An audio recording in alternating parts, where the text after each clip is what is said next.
Selamat datang di Novella Channel. Terima kasih sudah mampir di Novella Channel. Bantu untuk klik tombol subscribe dan like untuk berkembangnya channel ini. Dan jangan lupa untuk nyalakan loncengnya agar selalu mendapatkan notifikasi terbaru dari Novella Channel. Silahkan menikmati cerita novel favorit Anda. Mari kita lanjutkan kembali kisah novel Aiden Enzo Kehidupan Super, episode 206, bersama Novella Channel. Selamat mendengarkan. Masih bersama Novella Channel, mari kita lanjutkan. Ketika Simon Hersa mendengar ini, kekhawatirannya berkurang setengahnya. Tidak peduli untuk menyeka keringat dingin di dahinya, dia buru-buru memberi isyarat kepada Victor Hersa, dan menegurnya, "Mengapa kamu berdiri diam? Cepat dan lepaskan untuk Tuan Muda Enzo." Petik 2. Victor Hersa sangat tidak mau, tapi tidak ada yang bisa dia lakukan. Dia harus melakukan apa yang dikatakan kakak laki-lakinya. Dia bangkit, menahan rasa sakit, berjalan ke Aiden Enzo, mengeluarkan kunci dan membukanya untuk Aiden Enzo, tetapi karena terlalu gugup, dia gagal memasukkan lubang kunci beberapa kali. Butuh banyak usaha sebelum Victor Hersa melepaskan borgol di pergelangan tangan Aiden Enzo. Pada saat itu, tali yang kencang di hatinya juga mengendur.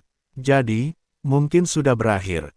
Namun, yang mengejutkan semua orang, Aiden Enzo tidak berhenti di situ, dan kemudian menggosok kepala dan pergelangan tangannya dan berkata, "Meskipun Anda baru saja mengatakan bahwa Anda akan memberi saya penjelasan yang memuaskan, saya harus mengingatkan Anda bahwa masalah ini belum selesai." Kata-kata Aiden Enzo membuat hati orang-orang bangkit kembali, dan setiap kata yang dia ucapkan mewakili hasil yang buruk, terutama Simon Hersa dan Victor Hersa, wajah mereka pucat, dan mereka ingin segera membunuh dewa wabah ini. Sekarang Victor Hersa sangat jelas bahwa identitas Aiden Enzo tidak sederhana. Dia tidak mampu membelinya, begitu pula keluarga Hersa. Itu semua salahnya sehingga dia dibutakan oleh amarah. Ketika keluarga Chu datang, dia seharusnya menyerahkannya. Aiden Enzo memandang Simon Hersa, menatap Victor Hersa, matanya menyapu murid-murid seni bela diri keluarga Hersa di pintu. Seperti pisau tajam, tidak ada yang berani melihatnya kemanapun dia lewat. Mereka semua menundukkan kepala mereka yang biasanya mulia dan tetap diam. Patriark Hersa pasti tahu mengapa aku ditangkap. Aiden Enzo berjalan ke arah Simon Hersa dan dengan lembut menekan bahunya. Simon Hersa secara alami tahu alasannya. Putranya dipukuli, dan Victor Hersa, sebagai seorang paman, melampiaskan amarahnya kepada mereka. Dia tidak tahu tentang ini pada awalnya. Kedua bajingan itu sebenarnya menyembunyikannya dari diri mereka. Patriark Hersa sangat marah. "Karena aku memukuli kedua putramu yang berharga, kejadian hari ini juga diatur oleh Victor Hersa dan orang luar untuk menangkapku." Aiden Enzo menunjuk Tianlo Chero di pintu dan berkata, dia adalah salah satu dari mereka. Ketika Tianlo Chero melihat Aiden Enzo menunjuk dirinya, dia takut untuk buang air kecil dalam sekejap, seluruh wajahnya pucat, dan dia jatuh lemas ke tanah. Dia tahu bahwa hidupnya telah berakhir. Simon Hersa menoleh dan memelototi Tianlo Chero, dan berteriak, "Tianlo Chero, kamu telah dipecat. Keluarga Hersa tidak lagi memiliki posisi untukmu." Mendengar ini, Tianlo Chero langsung menundukkan kepalanya, langsung bertindak seperti bola kempes. "Mungkin aku bertindak terlalu jauh untuk memukul putra bungsumu dengan serius, tapi aku hanya memukulnya dengan serius dan menyelamatkan nyawanya. Sejujurnya, aku sebenarnya orang yang baik dan aku tidak suka memukul dan membunuh."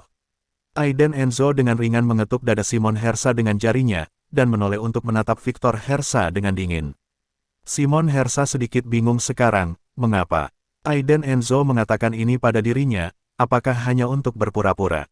Itu tidak perlu dengan statusnya, dia bisa pergi sekarang. Untuk apa dia melakukan ini? Pelajaran Tuan Muda Enzo adalah bahwa anjing itu tidak kompeten, jadi saya masih berharap Tuan Muda Enzo berbaik hati, kata Simon Hersa dengan senyum di wajahnya. Tidak mungkin, apakah dia berani menantang Aiden Enzo? Itu murni mencari kematian. Aiden Enzo menggelengkan kepalanya dan berkata, tidak apa-apa melakukannya. Saya akan menunggu hasil Anda.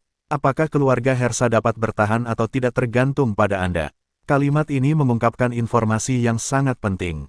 Simon Hersa gemetar, dia sudah mengerti, matanya tertuju pada Victor Hersa. Dia mengangguk tak berdaya dan berkata, saya tahu Tuan Muda Enzo, saya akan menanganinya dengan baik. Kemudian, Aiden Enzo menatap Bernard Thier dengan acuh tak acuh, dan berkata, aku tidak akan membunuhmu sekarang. Aku ingin kamu kembali dan menyampaikan pesan kepada Gabriel Ruiz. Jangan memaksakan dirimu terlalu keras. Yang dia andalkan hanyalah semut di mataku. Aku bisa membunuh mereka kapan saja. Setelah selesai berbicara, Aiden Enzo berbalik dan pergi. Bernard Thier melihat punggungnya, kelelahan dan ketidakberdayaan yang tak ada habisnya muncul di wajahnya. Nafas yang kuat, mengerikan. Apakah ini Aiden Enzo yang asli? Bernard Thier sekarang menyesal telah memprovokasi sosok ini. Marcio dan yang lainnya tidak banyak bicara, dan pergi dengan nona ketiga mereka. Melihat ke belakang sekelompok orang yang pergi, Simon Hersa tahu bahwa keluarga Hersa akan segera berubah. Victor, keluarga Hersa tidak bisa lagi menampungmu. Simon Hersa menghela nafas tak berdaya. Victor Hersa juga tahu bahwa dia tidak punya tempat tujuan, dan langsung menua, dan bertanya dengan enggan, saudaraku, apakah itu benar-benar dia? Simon Hersa terdiam sejenak, mengangguk dan berkata, dialah yang melakukan hal itu 8 tahun yang lalu. Ya, kamu membuat kesalahan terbesar, jadi kamu harus menanggungnya. Setelah selesai berbicara, Simon Hersa menoleh dan pergi, terlihat sangat tidak berperasaan. Victor Hersa berdiri di sana sendirian, menertawakan dirinya beberapa kali. Kemudian, dia melompat langsung dari jendela. Pada saat terakhir, dia menatap orang-orang yang keluar dari pintu dengan mata kesal, dan berteriak, Aiden Enzo, meskipun aku hantu, aku tidak akan membiarkanmu pergi. Bang! Aiden Enzo tidak berhenti saat mendengar gerakan di belakangnya. Simon Hersa berjalan keluar dari gerbang, dan secara alami mendengar gerakan itu, jejak tak tertahankan dan tak berdaya melintas di matanya, dan lawannya berkata, ambil kembali tuan ketiga. Aiden Enzo keluar dari ruang pribadi keluarga Hersa, diikuti oleh Werlin Chu dan lainnya. Apakah kamu tidak akan berterima kasih padaku? Werlin Chu bertanya tiba-tiba. Aiden Enzo berhenti, menatap Werlin Chu di sampingnya dan berkata, terima kasih. Werlin Chu memutar matanya ke arahnya dan berkata, terima kasih begitu sederhana. Lalu apa yang kamu inginkan? Aiden Enzo tampak bertanya dengan sebuah senyuman. Sungguh pelit. Werlin Chu memberinya tatapan kosong, masuk ke mobil dan pergi. Aiden Enzo meremas dagunya, menggelengkan kepalanya tanpa daya, menelepon, dan meminta Tergio Zisou untuk menjemputnya. Di villa saat ini, Vivian Low masih terjaga, dia khawatir sepanjang malam dan melakukan berbagai panggilan telepon. Namun, ketika orang-orang itu mendengar bahwa pihak lain adalah keluarga Hersa di ibu kota, mereka semua menolak. Dia sedang terburu-buru. Mungkinkah suamiku dibawa pergi oleh keluarga Hersa begitu saja? Pada akhirnya, dia benar-benar tidak punya pilihan selain menghubungi nomor telepon Gabriel Ruiz ketika sesosok tubuh masuk dari gerbang villa. Itu Aiden Enzo. Saat Vivian Low melihatnya, matanya merah, dia terbang, memeluknya erat-erat, dan merengek, aku takut setengah mati, mereka tidak melakukan apapun padamu, bukan? Aiden Enzo memeluk Vivian Low, dengan nyaman berkata, tidak apa-apa, kamu tidak ingin melihat siapa suamimu, tidak apa-apa, baik. Vivian Low menyeka air matanya, dan memukulinya beberapa kali dengan kepalan kecilnya, berkata, aku sangat khawatir, saya siap. Mempersiapkan apa? Aiden Enzo bertanya sambil tersenyum. Vivian Low memutar matanya ke arahnya dan berkata, bukan apa-apa. Keduanya saling memandang dan tersenyum.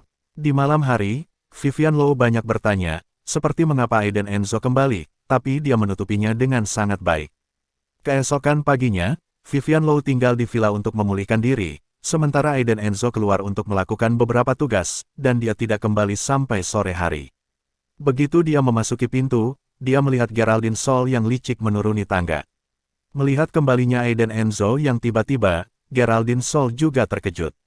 Dia buru-buru tersenyum, dan menyapanya, oh, menantu laki-lakiku kembali. Aku akan segera memasak untukmu. Antusiasme, sangat antusias. Aiden Enzo tidak terbiasa, tapi dia tidak mengatakan apa-apa. Ketika Geraldine Sol melewatinya, Aiden Enzo tiba-tiba bertanya, Geraldine Sol, dari mana asalmu? Terima kasih sudah mampir di Novella Channel. Bantu untuk klik tombol subscribe dan like-nya untuk berkembangnya channel ini. Novella Channel akan memberikan lebih banyak lagi cerita novel yang lainnya dalam versi audio.